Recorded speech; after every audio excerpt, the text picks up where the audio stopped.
What would you say is the toughest challenge you have faced as a leader? Well, there's no question for me the hardest part of leadership is when you make a mistake and you have hired people that you can no longer keep that are still doing great work. I mean, part of life is having to manage people whose performance isn't there, and that's difficult too.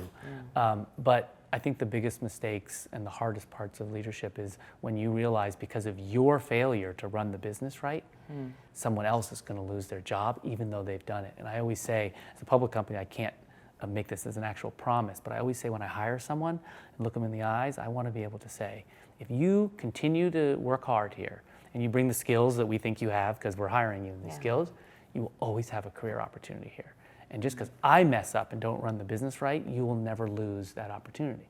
And I've had situations, I ran a company called Telio, which was a company that we sold for about $50. So I kind of did not succeed in that business.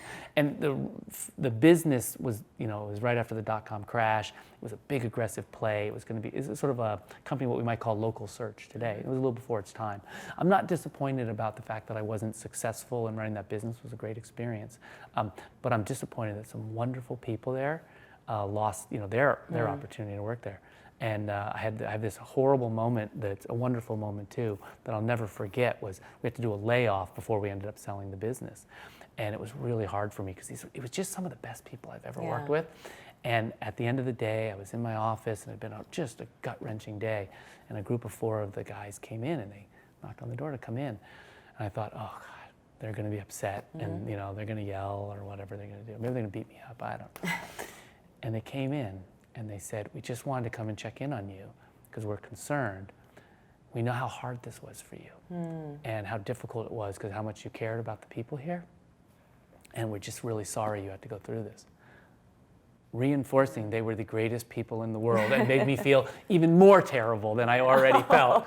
But it was that moment of saying, I'm never going to do this again. I am never going to fail in a way that I create an opportunity that I can't go forward. That was almost 20 years ago. I am proud to say, I think so far, I have never made that mistake where my lack of leadership or execution caused me to take good, hardworking people who were doing their job and take their livelihood away from them. And I, touch wood, I hope I'll never get in that situation again.